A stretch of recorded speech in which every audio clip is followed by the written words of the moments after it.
Okay, well, we will get started. It's one after, but a few more folks are just jumping in. There we go. Oh, just let them in first.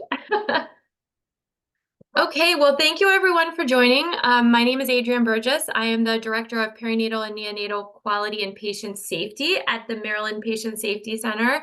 And I'm thrilled to be here today to talk to you about a topic that I find super interesting, the role of the perinatal safety nurse as key in driving improvements in maternal and neonatal outcomes. This topic kind of has come up to me in several different capacities. And I thought, what better to have a few different folks from my friend group talk about how they have implemented this role at their institution. Because I think there's lots of different ways to get at this, and that's what we're going to get to chat about today. So today we're going to outline why the role of the perinatal safety nurse is foundational to creating a comprehensive quality and safety structure in the perinatal space, and describe the varying ways to implement the role of the perinatal safety nurse to promote patient safety and drive improvement. So I just want to start by giving a little bit of background about the perinatal safety nurse, and then we're going to dive into the three presentations from our guests about how they kind of work this role into their institutions. So why do I think we need a perinatal safety nurse? Well, about 9% of all births in the United States involve a serious obstetrical event. And realistically, that's probably a low number. We know that, lots of adverse events are underreported. But they believe that at least 30% of these events are preventable. Also, probably an underreport. Rates of severe maternal morbidity are increasing, and we know that starting this year, the ECQM measure for severe maternal morbidity will be reported to CMS. So there's going to be significantly increased scrutiny around this, and I think hopefully putting pressure on hospitals and health systems to put some more resources to this, and that's what we're going to talk about. How can we do that? So the other thing that's really pretty stark is that the severity of malpractice awards has climbed steadily in recent years, especially in obstetrics. And this really got me. Of the 10 largest medical malpractice verdicts in the first 7 months of 2023, 5 were birth related and each exceeded $30 million. So, we're seeing that, yes, the number of medical malpractice uh, claims might be going down, but the severity of them is increasing. And so this level of exposure threatens the sustainability for women's and children's service lines across the country. So we need to think of sustainable solutions to help improve the quality and safety of the care that we provide. And really, we know that our current structure, which in many hospitals is that nurse managers, chairs of OB departments are largely the ones doing this work. And we know that's really hard, right? Because they have so many other tasks to do, keeping the lights on, doors open, working with staff and budgeting, and just so many other responsibilities that really the work of quality and safety takes somebody who's designated and takes someone who has a very particular skill set. So the role of the perinatal safety nurse is not just a one-off. It's part of what I would call a comprehensive obstetric safety program. And so what is a comprehensive obstetric safety program? So often that can begin with a risk assessment, often by an outside entity that can come in to evaluate your programs and services and help you identify areas of opportunity. It also includes the implementation of standardized interventions. So like our bundles, all of our bundles. Teamwork training, like team steps, clinical education, feedback to our staff, like implementing EFM certification, standardized simulations, being part of a perinatal quality collaborative, assessing and improving your patient safety culture using assessments like the SAQ, event reporting, but then reviewing and following up on those events, appropriate staffing, and really figuring out how to learn from the defects that we identify through review of claims and multidisciplinary SMM case review. Having comprehensive guidelines, protocols that align with our order sets and building informatic structures that allow us to make doing the right thing easier. Having hospitalists, laborists, midwives in-house 24/7, and engaging patient and families in this work. And all of this built around a perinatal quality and safety structure that reports up to the overarching structure, the quality and safety structure of the hospital or of your health system. And so all of that is a lot and very challenging for OB leaders, nurse and physician leaders to do without the support of a designated person who's actually trained in quality and safety. So what's the perinatal safety nurse? The primary responsibility of a perinatal safety nurse is to promote safe care for mothers and babies by keeping patient safety as the focus of all unit operations and clinical practices. And this is from an article from 2006. So I am not saying that the perinatal safety nurse is by any way my idea. This has been around here for a while. And really their role is to really help us to always keep safety at the core, really, and to detect emerging threats. I like that. I like that terminology, be looking out for what might be going to happen next, being proactive. So really, they are one aspect of a comprehensive initiative to promote patient safety. And that's a quote from an article on a perinatal safety nurse from Rabb and Palmer Byfield from 2011. So again, this topic has been around and being talked about for a while. It's really important to call out that the perinatal safety nurse does not replace adequate staffing as key to promoting patient safety in the perinatal space. And this person needs dedicated time. We know that sometimes we create roles and those folks get pulled into staffing, but it takes a lot of dedicated time to do this work. And specialized training and knowledge. So in quality and safety, and obviously in the specialty. If you're not familiar, there is a new specialty certification in this, the ONQS, which I think a lot of our speakers have today, and that really highlights their knowledge in this area. So, in nurse engagement, specifically in QI, and there's physician barriers too, but these are some of the perceived barriers to nurse engagement in QI in general. So lack of time, which is a huge barrier. I mean, it's the leading barrier there. So by having a perinatal safety nurse, you're designating someone to help focus on your quality improvement initiatives and giving them some dedicated space and prioritizing that for your units, for your systems. And lack of adequate resources, we know that that's a really big challenge right now in all of nursing, staffing, turnover, and the financial barriers to really having an FT in this space. Lack of QI education and training, and the person that is in this role really does, as I'll say it again, has a unique skill set around QI, around safety, and that's something that takes time to build the knowledge and skills in. And I think also part of the role of this perinatal safety nurse, or I'll even say physician, there's perinatal safety directors, is engaging the whole team, engaging nurses, engaging physicians in this work. They do have to have some knowledge around data, both knowledge in how to get the data, being able to work closely with informatics teams, collecting and assessing the data, but being able to analyze it as well, and report it back in a meaningful way to teams so that they can see the gaps and where they need to move towards action.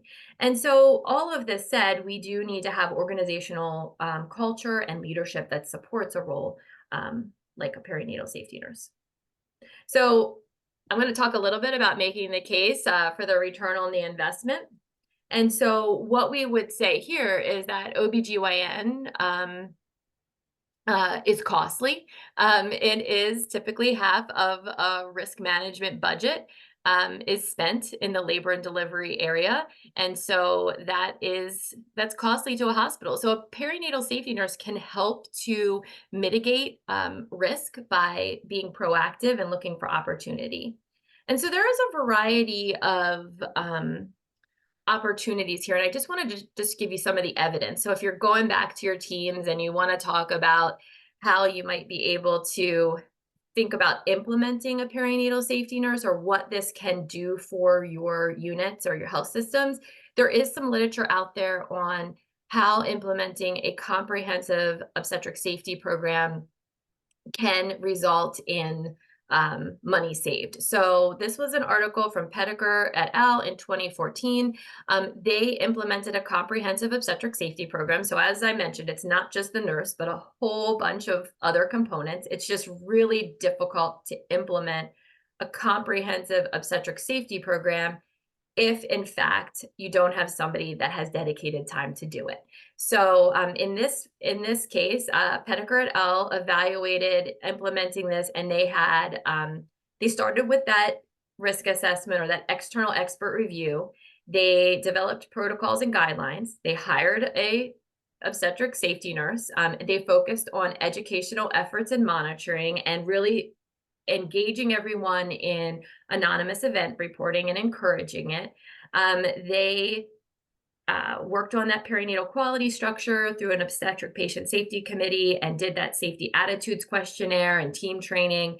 And they saw a dramatic reduction from that in claims. And so they went from 50.7 million to 2.2 million reduction. So that was a huge in terms of cost, a huge cost there. And the median annual payment per 1,000 deliveries was significantly lower in the second time period, from 1 million to 63,000 per claim. So they measure that in claims, and that's an interesting way to measure the impact of comprehensive obstetric safety programs. Another article was by Santos, and they evaluated a risk reduction labor and delivery model. So kind of the same thing. They instituted bundles for non-reassuring fetal heart rate status, also things around shoulder dystocia training and documentation around the bundles, talked about event disclosure and adverse event reporting, and providing feedback on that. And all that takes a lot of time. And they saw a 50% reduction in shoulder dystocia and fetal distress cases and decrease in malpractice claims. Another one was Grunbaum in 2011, described again the implementation of an obstetric patient safety program, and they wanted to see its impact on compensation payments and sentinel adverse events. And they saw a decrease from 27 million to 2,500. That's pretty dramatic. And the number of sentinel events decreased from 5 to none. And so that kind of goes back to that first quote where we said one serious case can be such, a severe and significant payment, that creating these programs, even reducing 5 cases, had a dramatic impact on the overall payments that they saw for malpractice claims.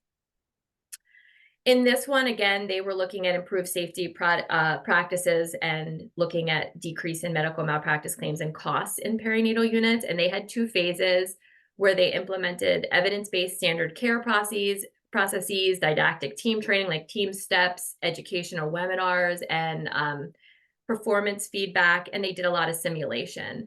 And they looked at pre and post intervention data and medical malpractice claims. And they also saw a substantially reduced number in medical malpractice claims, from like 22 million to 4 million after the intervention period. So there's many different titles for a perinatal safety nurse. And so again, I don't want to, we use the word nurse, but there can also be, OB perinatal directors, physicians.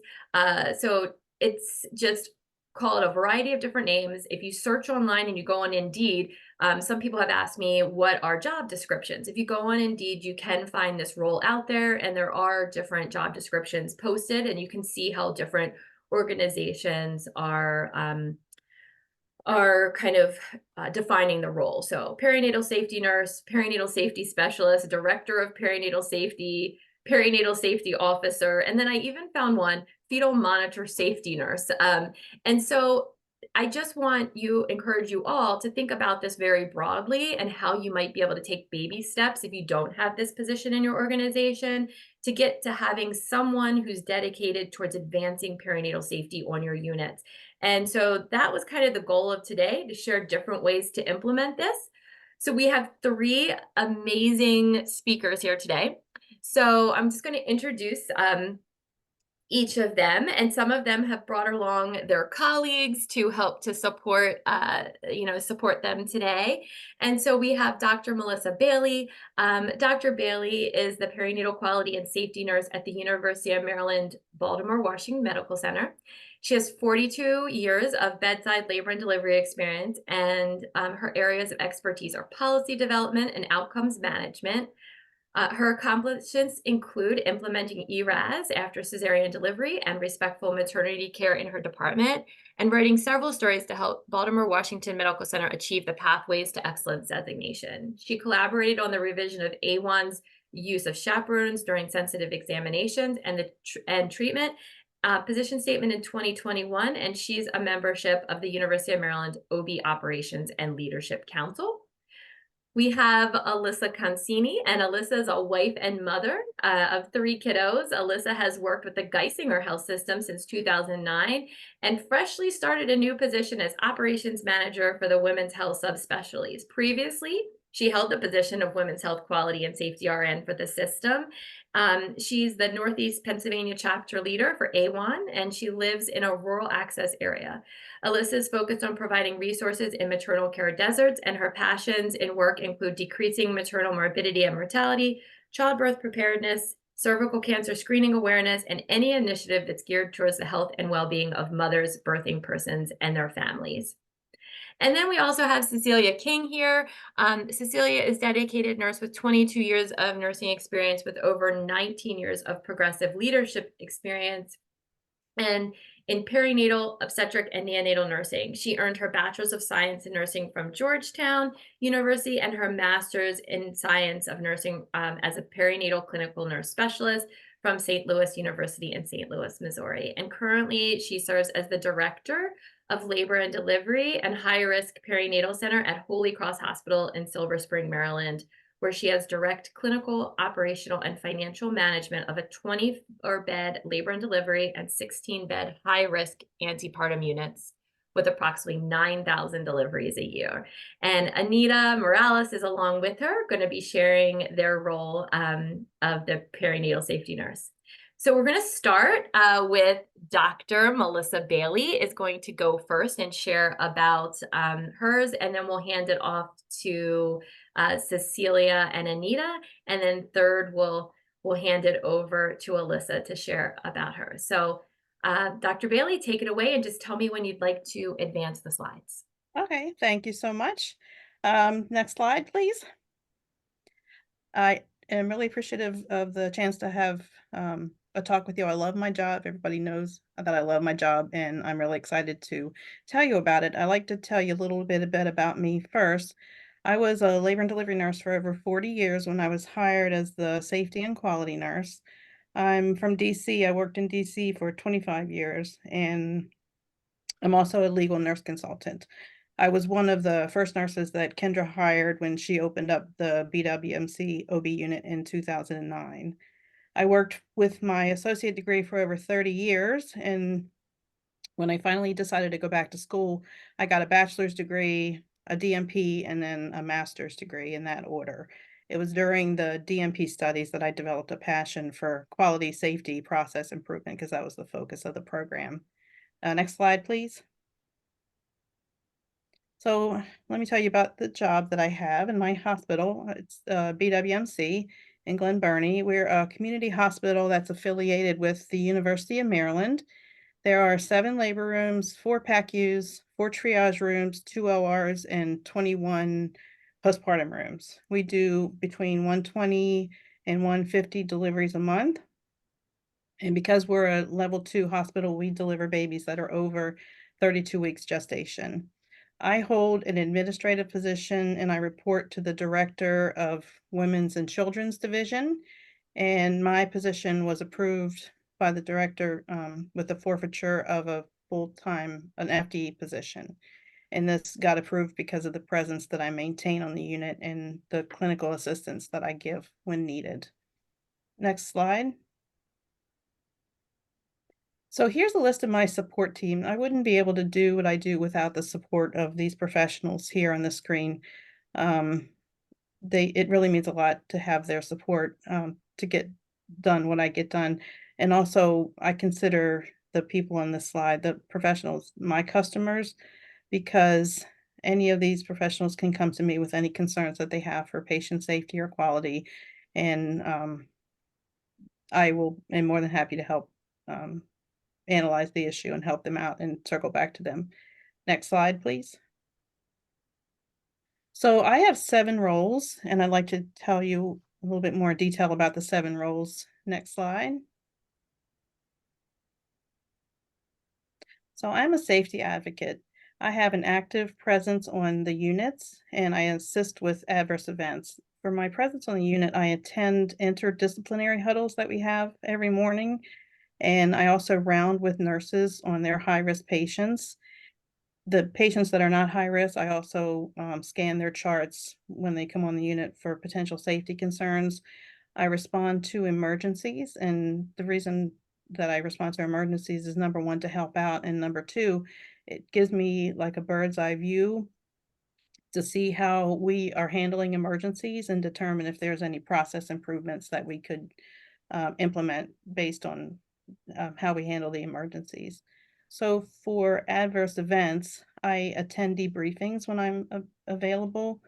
Um, I support staff with documentation of adverse events.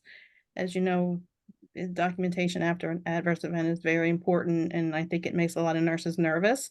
And I offer a free service. I tell I tell the nurses that if they want to wait and document with me, I will walk them through the documentation. So things will go smoothly and they understand what they're documenting. Um, I also facilitate disclosure of adverse events with patients and providers if needed. I work really closely with our risk managers. Our risk managers are nurses, but they're not OB nurses, so I help them understand clinical issues, and I make sure event reports are filled out correctly and timely. And for case reviews and root cause analysis, I do the timelines for that. Next slide, please. I am a process improvement coordinator. Process improvements happen in response to adverse events and also response to evidence-based practice changes. So in response to adverse events, after we have a root cause analysis, there are always tasks that are assigned to the safety nurse. And some of the examples of tasks that I have been assigned to following our root cause analysis include establishing a standardized process for labor and delivery nurses and ED triage nurses to communicate about patients who present to the ED, and that's to make sure we understand what's going on with patients. We have a shared mental model between the two departments so we can see where the patients are best served, either the ED or the OB unit at the time they present. I've been asked to provide education for nurses and providers on standardized management of abnormal fetal heart rate tracings, and also facilitating second stage labor huddles, which is something new that we're starting through the University of Maryland, a process to ensure that patients are safe in the second stage of labor and it's safe to continue. So process improvement in response to evidence-based practice, we all know that the Joint Commission came out with the R3 and their requirements for severe hypertension and OB hemorrhage. So I participated in improving processes around those. Our anesthesia team came to us and asked about starting ERAS cesarean delivery. So I was the project lead on that, and we got that established.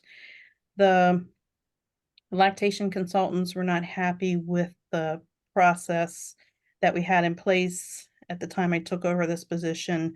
They weren't, it was according to the policy that was in place at the time, but they were not free to assist patients' lactation if they showed up with THC in their urine.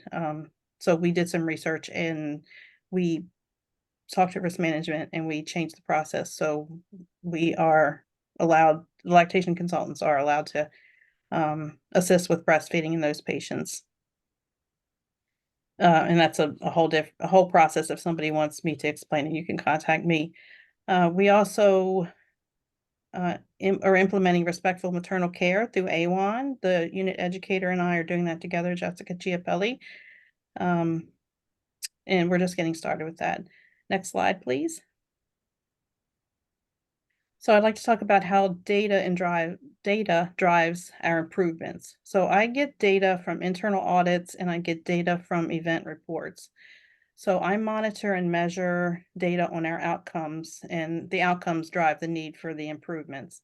An example that I have for that is I audit all of our hemorrhage cases. I review the charts on all of our hemorrhage cases. And I had noticed a couple months back that the patients that we have who have hemorrhages due to atony, their average blood loss was over 1,400 cc's. So, and we weren't using any JADAs for those patients. So I took that data and shared it with the chief of OB and the director and the managers, and we were able to do some more education on JADAs, what the indications are, how to use them, and for the nurses to encourage the providers to use the JADAs if the hemorrhages are due to atony. So that's one way that I use the data to help drive that improvement. So also we look at trends in event reports to see if there's any need for improvements.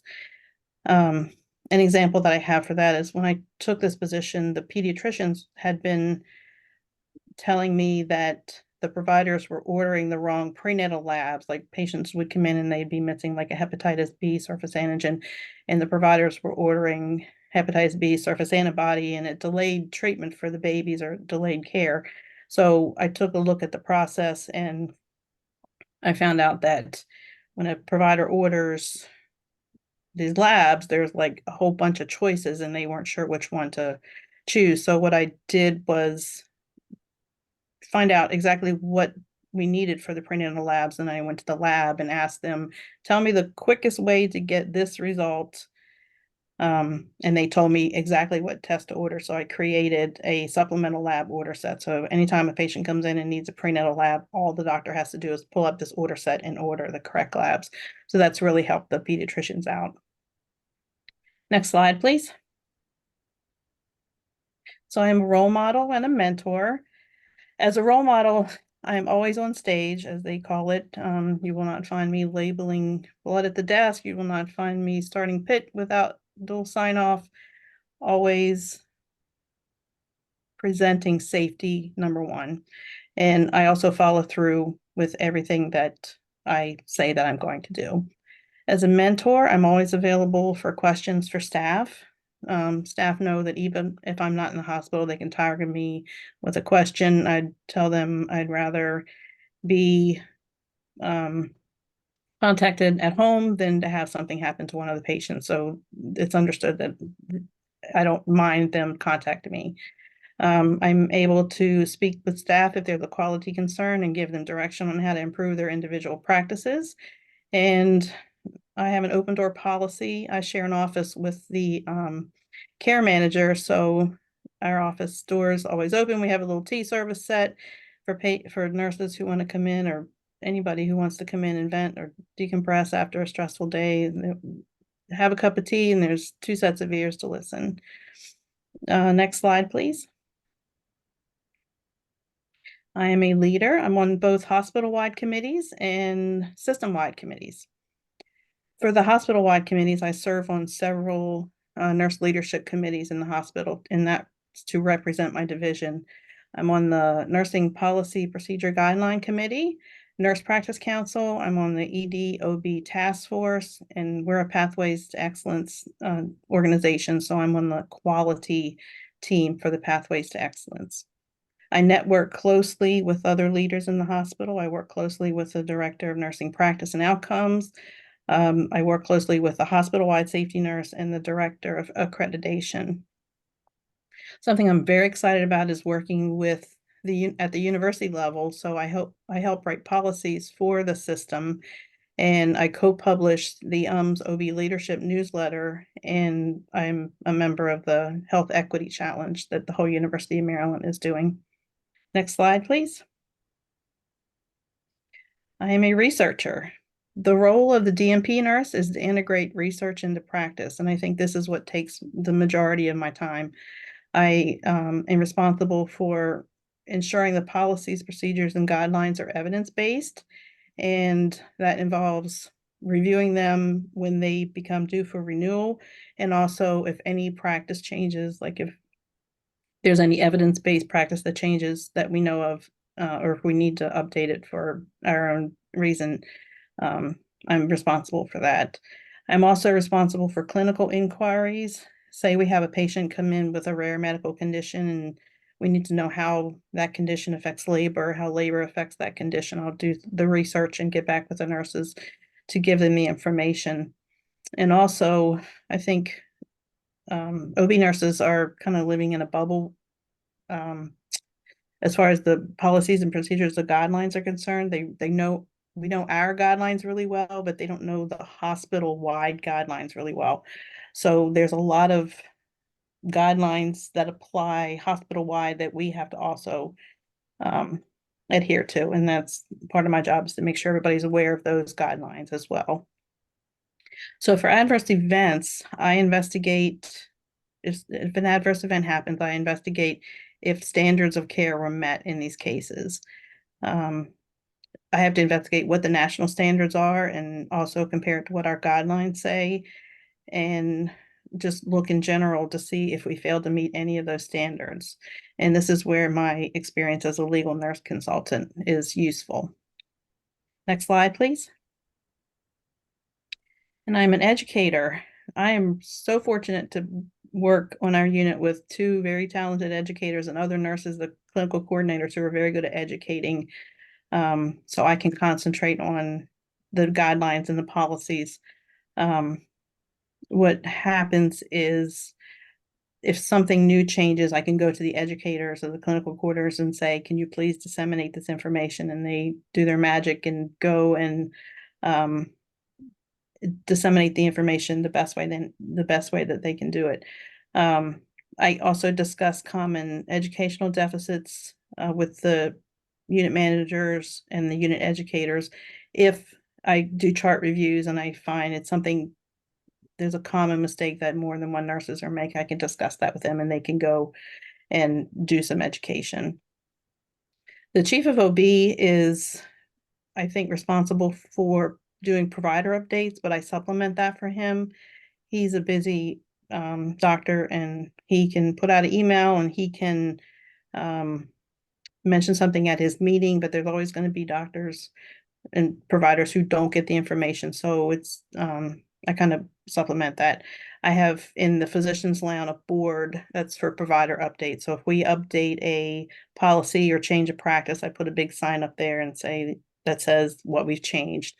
And I kind of hijack the first 5 minutes of the interdisciplinary huddle sometimes to say, hey, this has changed. I just want to make sure everybody's aware of this, just so everybody gets the information. And of course, the private providers, I meet up one-to-one as I see them and give them updates. Next slide, please. I want to talk about how the outcomes are influenced by my role. The perinatal care measures are absolutely influenced by my role. PCO2 and TSV cesarean deliveries. My role for that is to there's multi layers to what influences the NTSV C-section rate. My role really is to work with the nurses and to encourage them to be aware of the importance of decreasing C-sections in this population, and then the importance of their role to provide labor support. And we do celebrations when we have NTSV vaginal deliveries. So for PCO5 exclusive breast milk feeding, back to what I was saying about the waiver that we do for allowing the lactation consultants to give lactation support to patients who come in with marijuana in their system. PCO6, unexpected complications in term newborns, and that's another care measure that has a lot of influence. My role I see as having an influence on this care measure is, as an example, making sure that appropriate GBS antibiotics are given, and close monitoring of babies in the L&D. Make sure someone is accountable for those babies who are not in the nursery, not a mother baby, but are with the mothers in L&D. Just make sure someone is always watching them. PCO7, our focus is on blood transfusions because that's what our SMM, that's the majority of our SMM blood transfusions. So my role for that is to help staff recognize the potential for risk, make sure they're doing the risk assessment, the A1 risk assessment, and then help them be prepared as much as possible for hemorrhages to prevent the blood loss as much as we can. I also do internal audits. I look at every C-section chart of an NTSV patient. I keep data on provider group rates. I keep data on the percentages of cesareans done for specific indicators, and then the percentages of cases where we meet criteria for that indicator.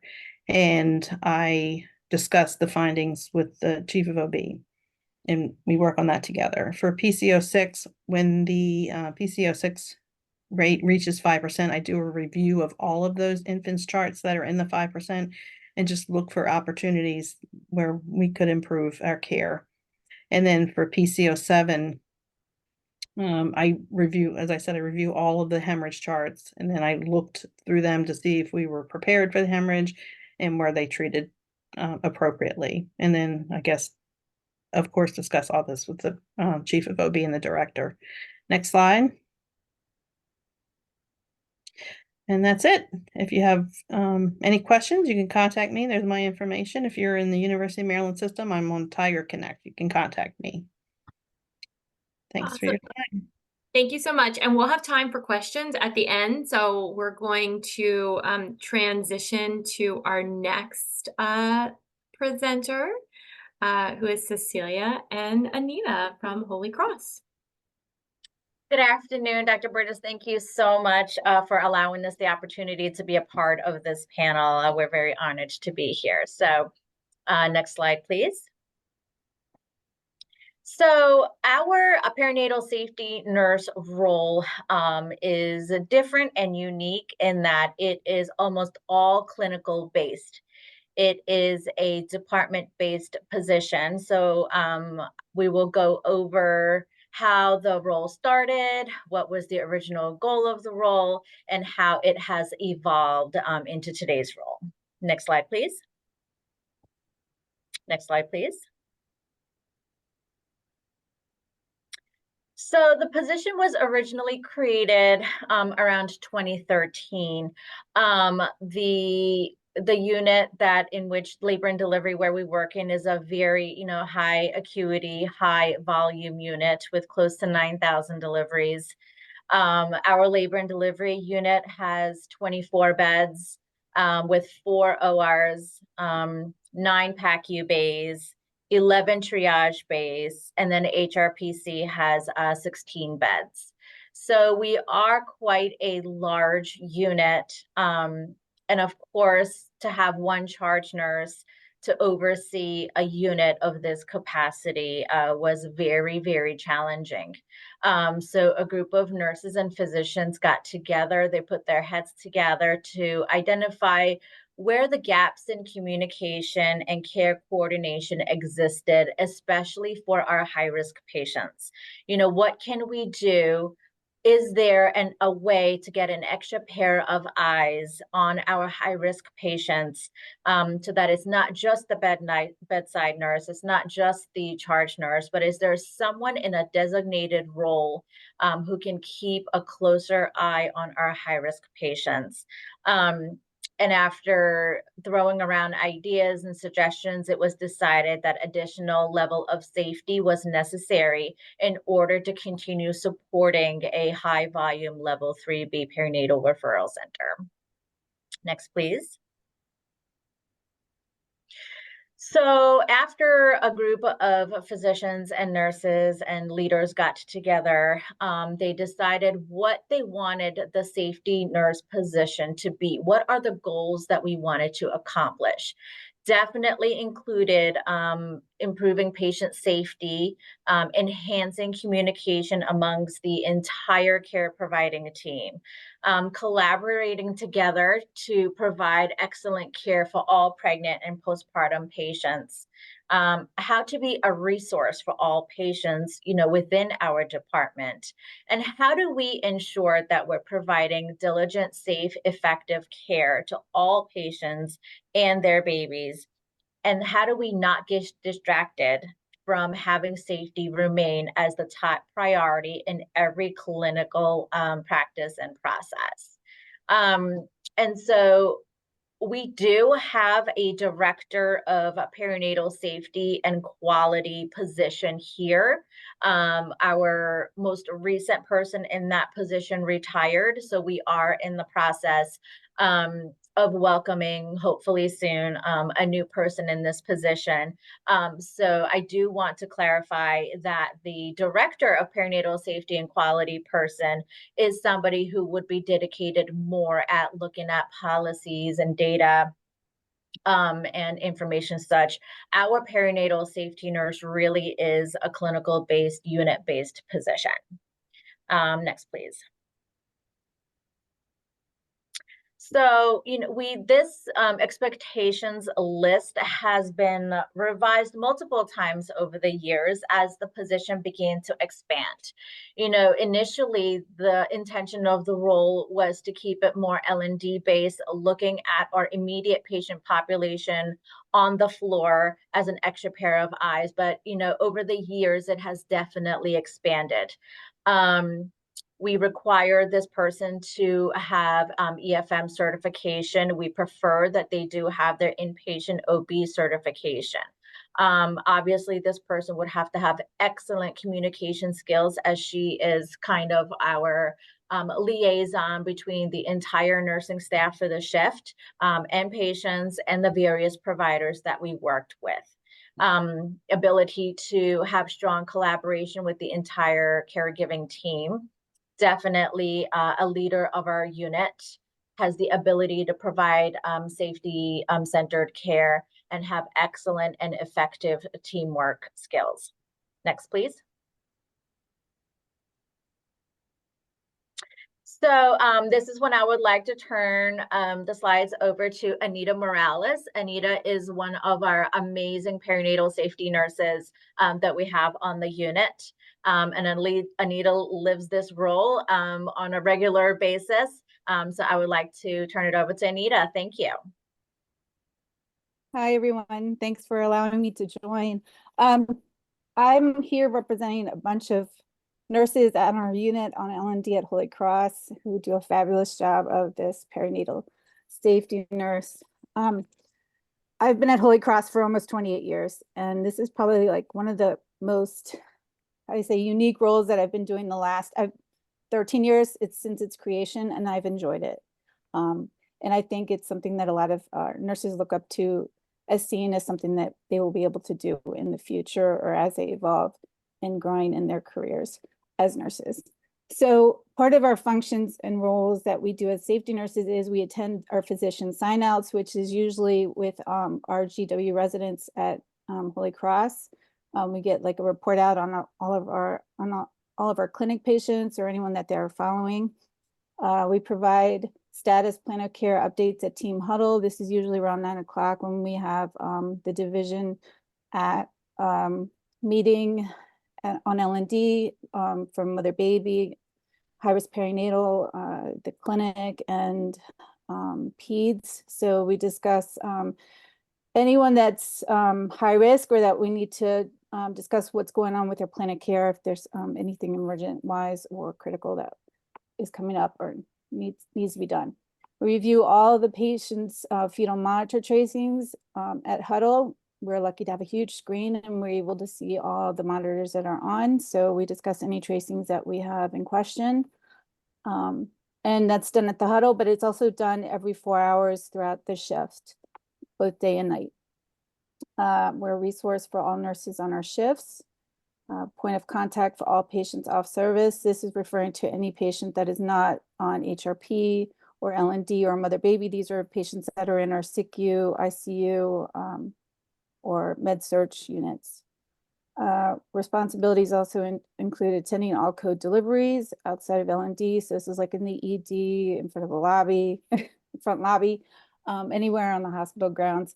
We're also responsible for taking care of our, keeping our code delivery bag up to date, make sure that it's stocked, attend to all our stat OR cases.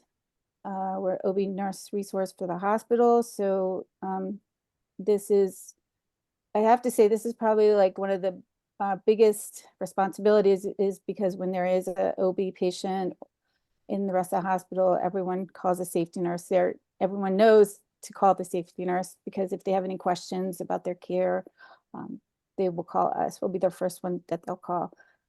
And we are also a mentor for all new nurses. So this is a big one. We have a lot of new grads, and when they have a lot of questions and they're not able to answer, find someone, we're usually the first person they like to call to answer any questions that they have. Next slide. Okay, meaningful impact today. Reduce poor maternal and neonatal outcomes. We act as a strong resource for high acuity department.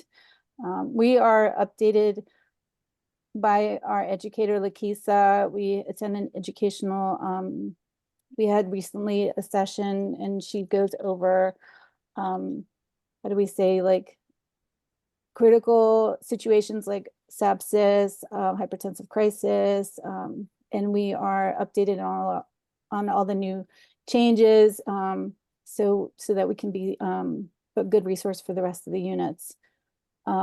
Improve collaboration and communication with physicians.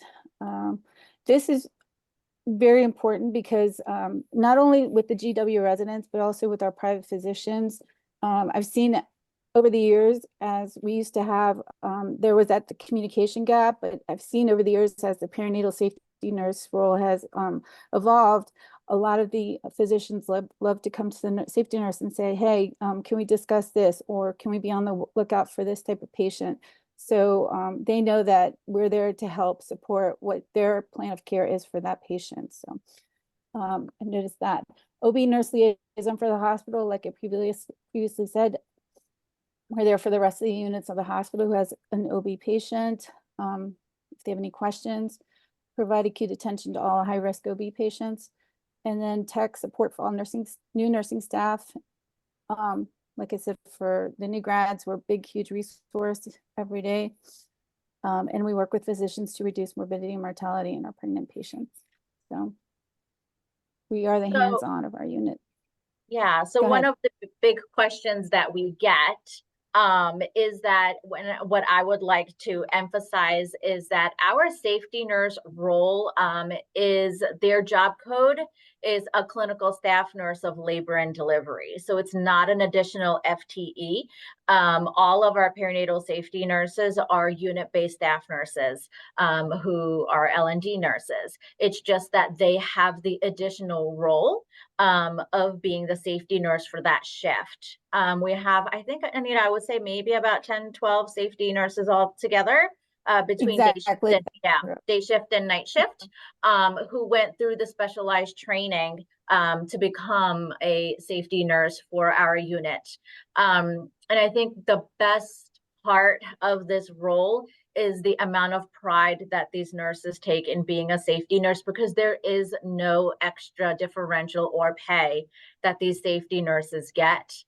They do it because they love it. They do it because they know they are strong clinical resources for the entire perinatal department. And they have such great teamwork amongst each other and the unit and the physicians. So there are certain criterias.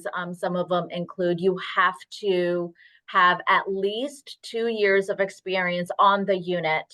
So it has to be a Holy Cross L&D based experience. If you come externally, you have to have that experience to have a full understanding of the workflow and the daily tasks of the unit. Obviously with EFM certification. you spend some time, of course, orienting with a perinatal safety nurse who's already on the unit, spending time with the AC within the hospital and the responder, so that if we have a co-delivery or an OB related emergency off of our unit, you know who your resources are, you know where you're going, especially on the off shift, night shift, and the weekend shift when there are less resources available. Who are your available resources within the hospital during the off shift? Like Anita mentioned, we do have quite a bit of patients that are off service. A lot of our preeclampsia readmits are admitted onto a different floor. So they're responsible for rounding on those postpartum preeclampsia readmit patients. And they do serve as a resource for the ICU if ever there is an OB patient that we have to admit to the ICU, whether they're still pregnant or whether they are delivery. Obviously, we work very closely with the emergency room, with the NICU, with our HRPC unit. Our overflow delivered postpartum patients can also go to our pediatric unit. We have 64 beds on our postpartum unit, but sometimes that's not enough beds. So we do send some of our postpartum patients to our pediatric unit. Our peds unit is half pediatric and the other half is OB. So of course, we are a resource for those peds nurses who may have questions or concerns with regards to a postpartum patient that may be there. So they are definitely a position that serves the entire hospital as a true OB resource nurse.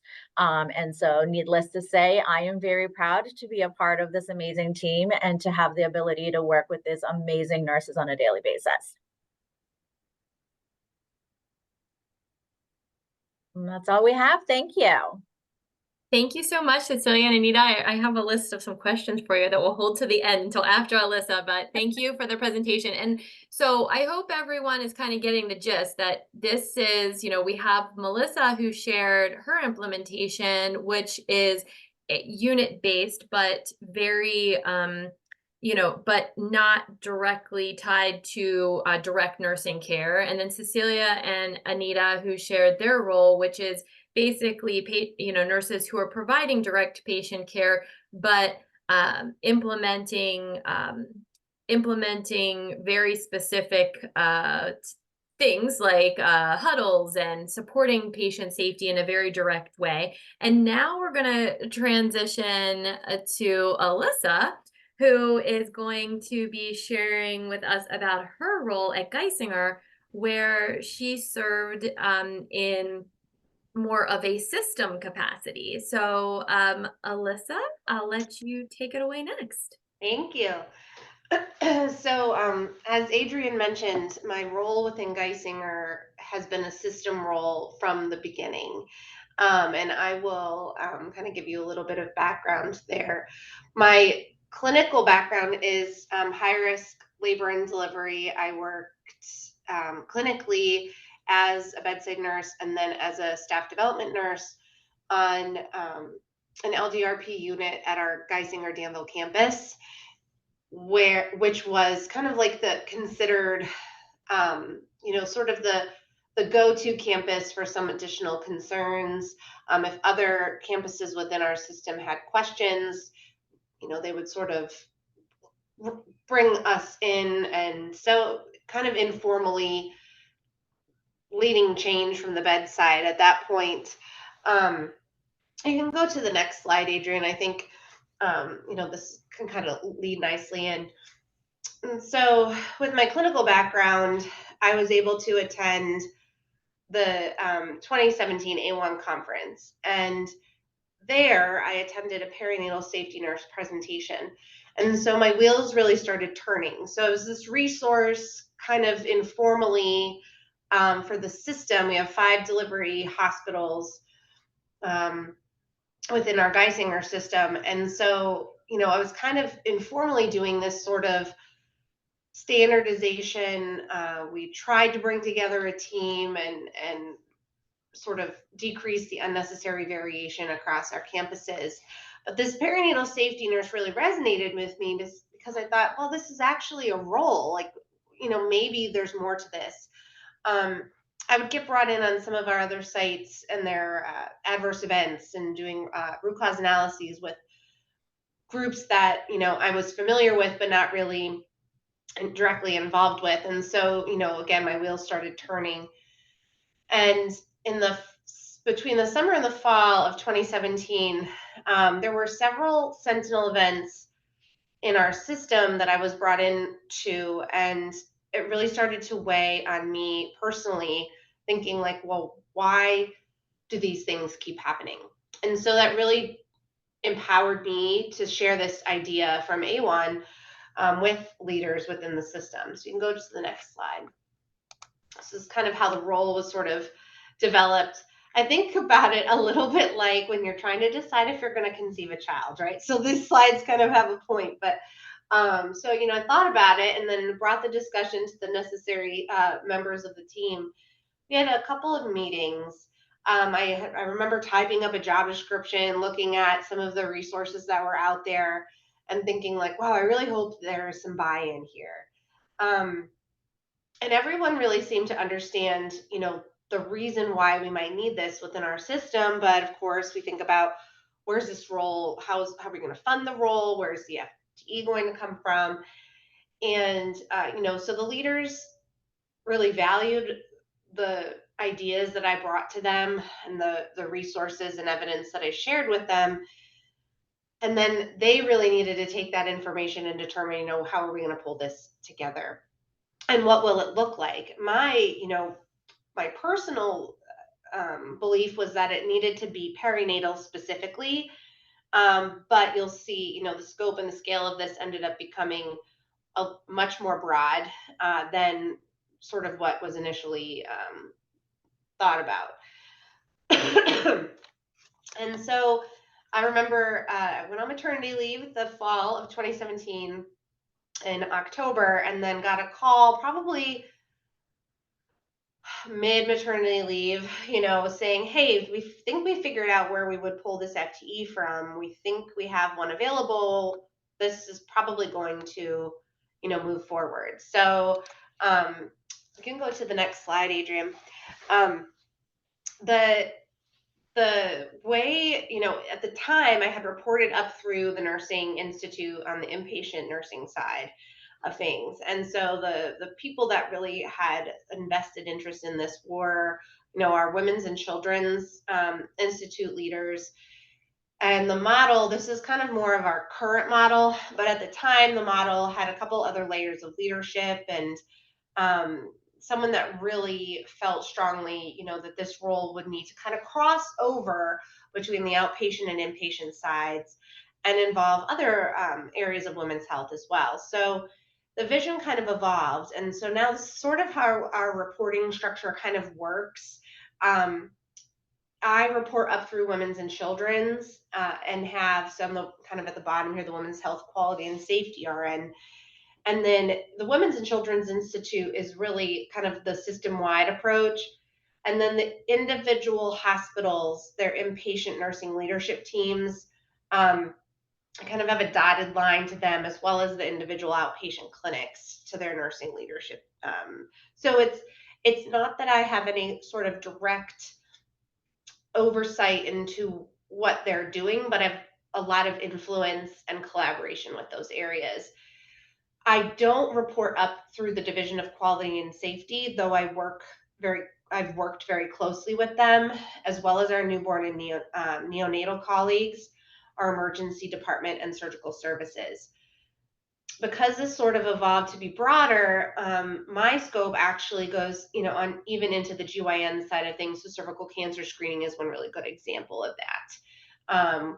Or proven recovery, we call it proven recovery, but it's ERAS for our hysterectomies, for example. So my scope is a little bit broader.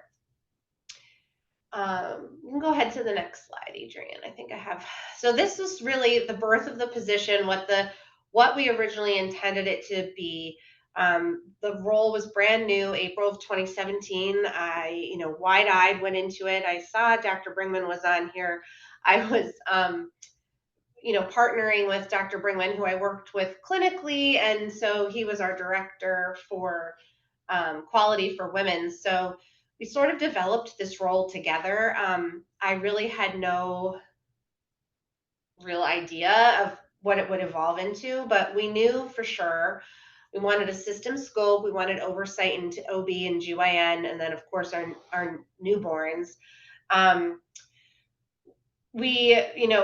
started to get more involved. There was kind of a very at the beginning stages of our quality and safety steering committee from a perinatal perspective. I got more involved with that. We standardized how we looked at our guidelines, policies, procedures, and our education across our inpatient areas, including our provider pool. We had a lot of nursing involvement in that, but our physician involvement and midwife involvement was fairly minimal up until that point. So nursing kind of knew what that standardization was, but our provider side really wasn't always well informed. So we helped to try to bridge the gap there. At the time that I started this role, our system was working through rolling out team steps. So I became a team steps master trainer, which has served me very well over the course of my work. And very similar to some of the other kind of job descriptions that were shared, standardizing our fetal monitoring education and training, simulations and drills, safety rounding. So Dr. Bringman and I would go to each individual department and ask some very pointed questions about patient safety. I learned very quickly. I had to brush off some skills with rapid quality improvement and lean work to continue to work through process improvement. I became very close with our regulatory folks, our incident reporting folks. So the patient safety team in the division of quality and safety really used me as their obstetrics liaison, which I heard others mention as well. But this was really over, our 5 delivery hospitals. This was very much inpatient obstetrics focused initially, and then that outpatient involvement really evolved over the years. We'll go to the next slide. So I think, we had this, we had the birth of this position, and just like a baby, they experience different milestones. So you crawl, then you walk, then you run. And I had, certainly some wins and successes, but then some very obvious and apparent challenges working through, influencing the different members of teams, but was able to gain a lot of traction kind of one project or initiative at a time. And so I think about some of the important things that the system-wide approach really kind of worked through.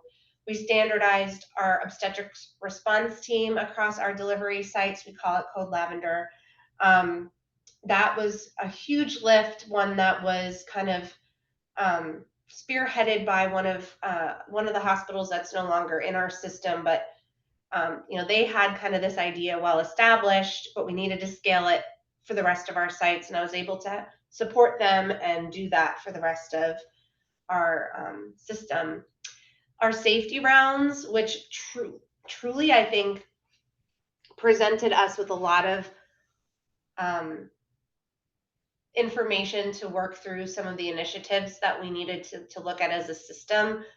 We have a large home birth community in Pennsylvania with our Amish and Mennonite population. So we learned in safety rounding some of the challenges that one of our hospitals had with this lay midwife population, and have really taken that information and worked through some of those challenges to see some really good outcomes in collaboration with those community birth workers. Our PQs, our perinatal quality steering committees, still going strong, and has evolved to include our outpatient areas. From a continuity perspective, that's been great. And of course, our involvement with our statewide PQC, which I don't really have here, but this, this role kind of oversees and holds, each hospital accountable for the work associated with perinatal quality. our AIM bundles and implementing hypertensive crisis management. I feel like I will never not know or be involved with working through our AIM bundles for sure. Work with our emergency departments, and especially our emergency departments in the system that don't have a labor and delivery.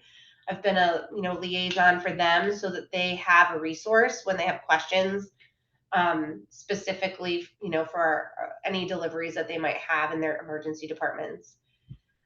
Continued working with teaming, mutual respect, shared decision making within our providers and nursing teams.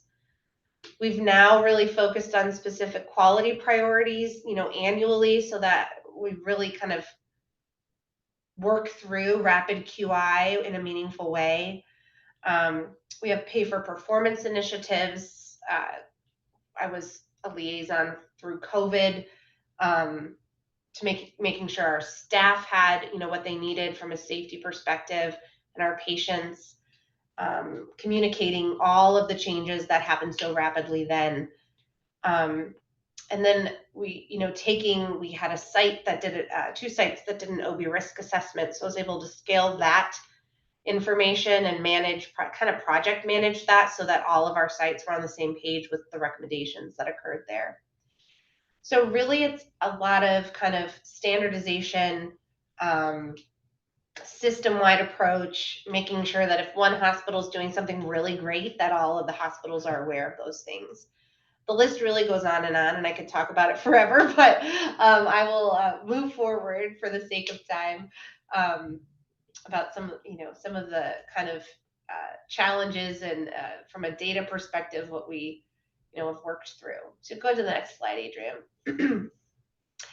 I laugh at this because, Adrian said, how do you use data to drive change? And the first week in 2017 in April, when I started this role, I sat in the back of Dr. Bringman's car. We went to a meeting with our data analyst, who I didn't really know well, and we went to our GHP, our health plan, and discussed HEDIS measures. I had no idea. All of this was completely foreign to me. And on the way back to the hospital, they were talking about numerators and denominators. And all I could think about was, I'm a nurse. Like, what are you? I don't even know what we just spent hours talking about. I have no idea how I'm going to learn this and how I'm going to use this information to drive improvement. And I remember thinking, well, I guess now's the time for me to really speak up and say, I don't really know what you're talking about. That conversation drove me to really dive into ways that I could learn how to use the resources that I had around me to be better at articulating why data is important, how we need data to drive improvement. So we use now very navigating through any kind of database or dashboard with our analytics team is a breeze now. And that's because I was comfortable enough with the people around me to say, I really have no idea what I'm doing. I'm a great nurse. I could write a policy. I could work, I can manage a hemorrhage. I have no idea, what to do about data. So I advocate really for anyone that's struggling with that to look at the certification for obstetrics and neonatal quality and safety. That really helped me to understand how to tie it all together, the clinical knowledge, utilizing feedback, utilizing the qualitative information we receive from our M&Ms, our maternal morbidity mortality reviews. Analytics can be really scary, but asking those questions and just really figuring out how to get this information out to the bedside staff so that nurses like me, who had no idea, what to do, could really understand why data is so important to look at to move forward with change. So that's kind of the system-wide summary. Coming from someone that really had no idea what to do in this role. Now I'm out of the role and we're hiring a new person. I've moved on with bittersweet, intentions, and I'm excited to see where it goes. Well, thank you so much for sharing. And you know how much I love data, so But I appreciate that the majority of the world feels the exact same way that you do. So kind of to Alyssa's point, I just wanted to share before we get into the question portion, which start thinking of your questions, because I do have some I can ask, but I would love to get your questions for our presenters. The Maryland Patient Safety Center does have several trainings that could be helpful to your teams, especially as you're starting to develop this role, or if you have people that are in this role that might need some additional training. So we do offer Team Steps training, Team Steps Master Trainer training. We do offer the Safety Attitudes Questionnaire. So if your for your unit, we don't do it for entire organizations, but if your unit wanted to do it, we'd be happy to talk to you about what that is. And there's some more details on our website about that. We do RCA training, which Melissa talked about being very involved in RCAs and her role in that. And I think understanding like what's involved, the details in RCAs is really helpful for folks in this role.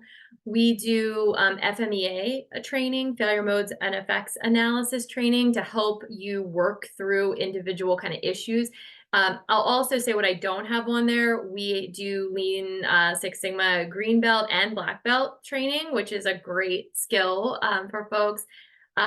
We just yesterday, Bonnie, who I think is on the call, we had a training on, kind of making the case for the return on the investment for your quality improvement projects, which is a really important skill for folks, serving as perinatal safety nurses, so that they can articulate like why we need to do this. Like, because, at the beginning of this, when I shared, like, this is why we need this role. It might sound like we have to put money out at the beginning, but this is how it's going to save us money in the end. And we have to be able to articulate that. And I know that one of our fellows was on the call. Actually, two of our fellows were on the call. We have a perinatal and neonatal quality and safety fellowship. This is open to nurses, providers, any, midwives, anyone in the perinatal or neonatal space who is looking to kind of advance their skill set in perinatal and neonatal quality and safety. And so it is a year-long fellowship. We support you in a project, and it's a cohort of folks coming together to work through. And we do educational sessions every month on things like return on the investment, writing your elevator speech, presenting your data. So it's a great opportunity, and we will be enrolling our next cohort of fellows coming up in the next couple months.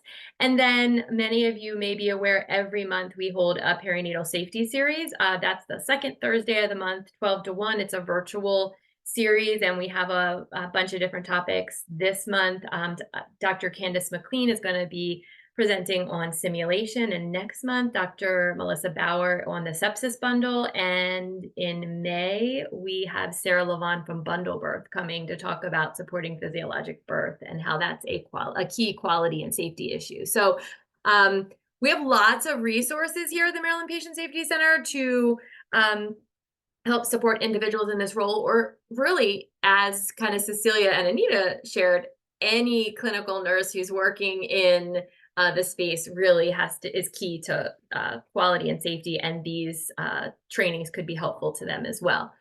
So I'm going to stop sharing and see if we have any questions from the group. Feel free to come off of mute if you have a question, or put it in the chat. I can take that as well. We have a question. Oh, Margaret's going to ask more question about the perinatal and neonatal safety fellowship. I will send you an email about it. I will be announcing that soon on our listserv, but I can send you a direct message. Anybody have any questions for Alyssa, Cecilia, Anita, Melissa? Well, I do. I'll start with one. So this is kind of to everybody, anyone can answer it. So what skill gaps did you have when you first started this? This role? And I had this role previously at WellSpan Health, and mine was more like, forget what my title was, like director of women's and children's, but it really was focused on perinatal quality and safety, and so it had a really large data component. And so I think for me, it was something that you touched on, Alyssa, around managing, specifically developing relationships with physicians and providers to engage them in quality and safety, because we're really focused on bringing up the nurse's role, and the physicians are working in an outpatient space, so it's a little bit different in how we're connecting them all. So for me, that was, I think, a lot of the place where I needed to work, was how to get the whole team on board in all of these initiatives and see everybody's perspective to create an initiative that accounted for all of that. But I would love to hear what other gaps you guys had.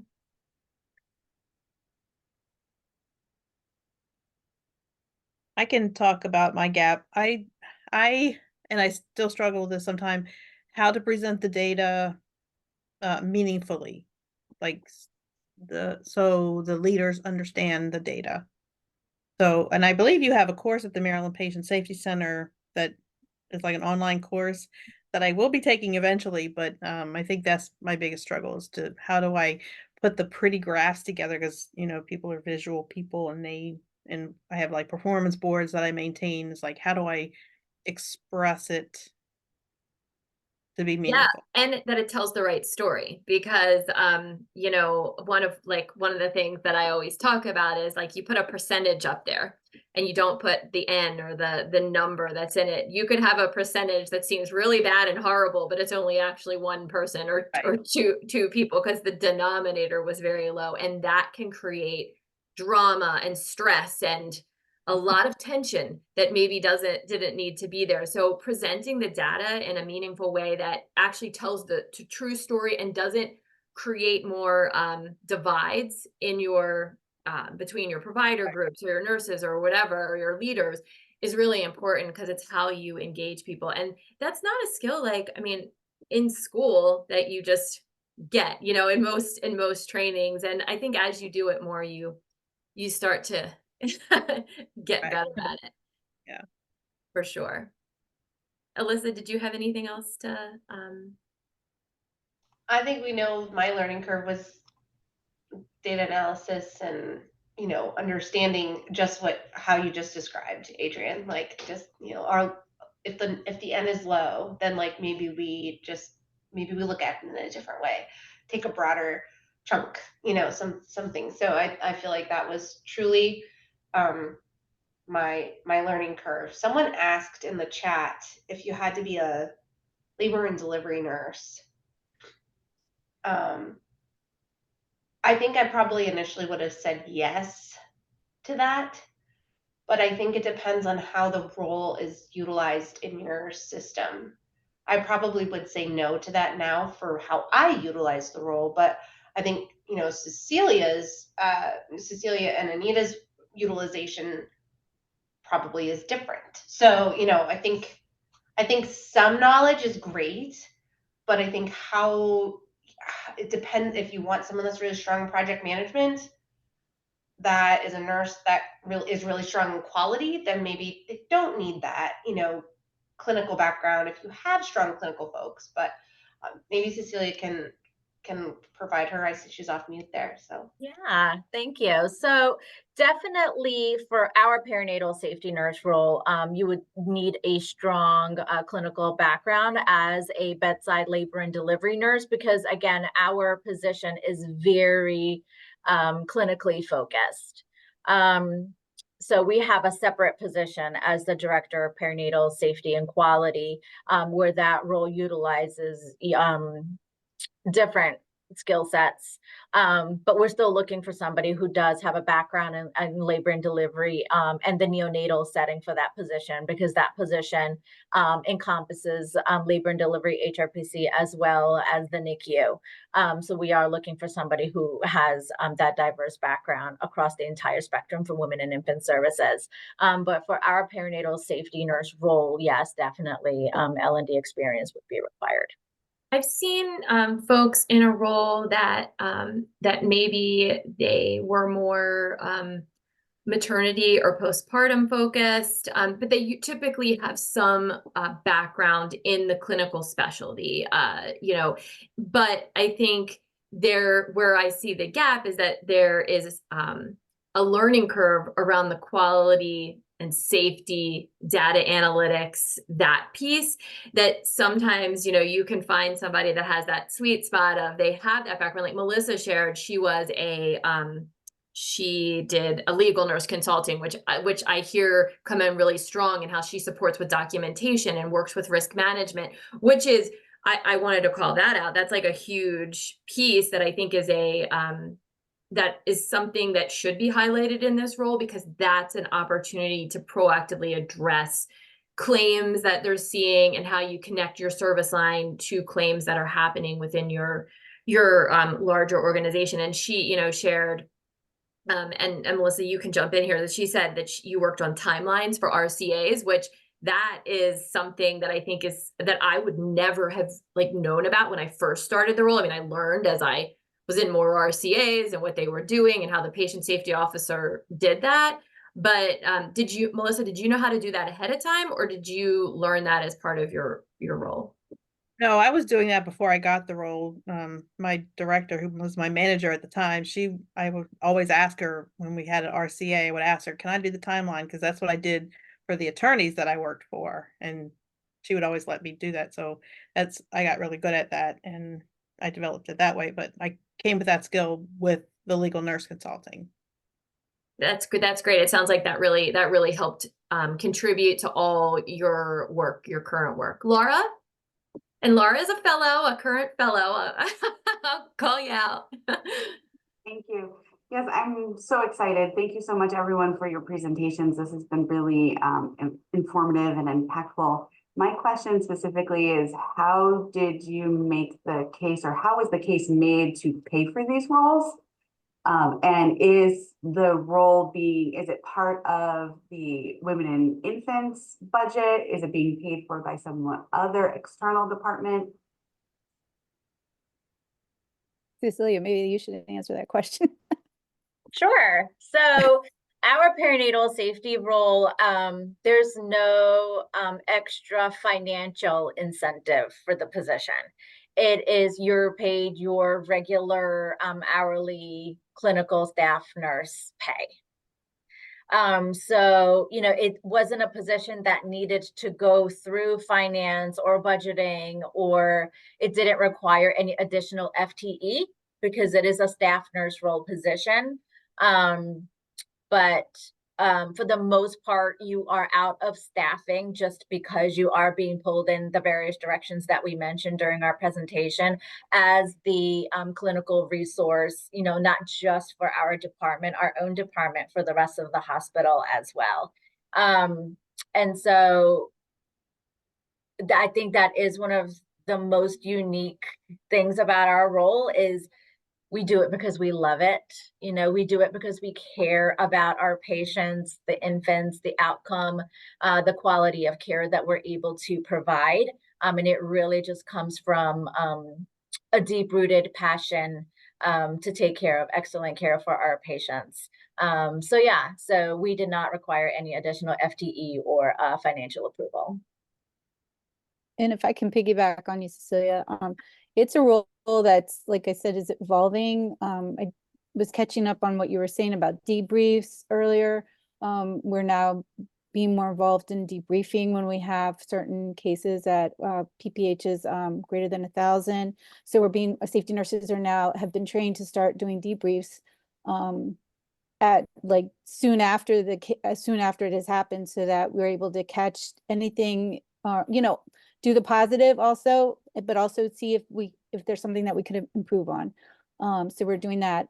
I'm involved in peer review, so I enjoy that part. I help, you know, look at cases. Like Cecilia said, it's something that you have to, it's the love for doing L&D, and I love it. And I know a lot of my colleagues do, and it's something that you can look forward to doing later on, you know, as you do more, as you have more years in L&D. So it's because money, it's not, we don't get that little incentive, but it's the growth in knowledge. That's what, for me, at least that's what I love doing it. So. And Alyssa, your position was service line, not unit based, correct? So it was originally a position, an FTE that was budgeted from one of our units that used to do some manual data collection. And so they were able to justify with some of the building of our dashboards and things that they could pull that wasn't really needed anymore. And so they pulled that FTE, moved it to the service line, and now it still lives in the service line. I would love, and something I didn't do, but I kind of wrote down to look at, like, I'm sort of wondering, you know, what have our malpractice claim payouts been over the years? Have they decreased or, you know, changed in any way since this role was developed? There's certainly, I think, a way to quantify how process improvements provides an ROI, but it's just not something that I've had to do. Fortunately, they've just, the value has been, like, I guess, visibly, you know, seen. But I would love to sort of know if there's a number we could kind of put to that.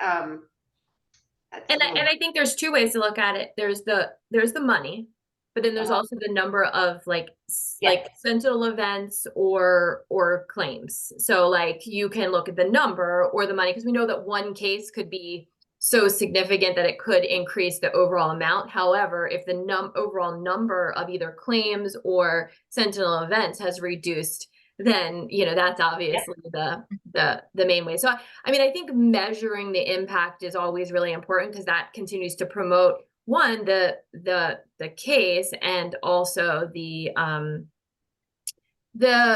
hope that maybe we can have more people in these roles, you know, like, because we know, I'm sure that Alyssa and Cecilia and Melissa would all say it would be great if there were three of me, because sometimes you feel like the work that you're doing really could be done by multiple people. And you know, and as every single one of you have said, the role just keeps evolving, and another thing gets added to it, and another thing, because the need for perinatal safety is so great.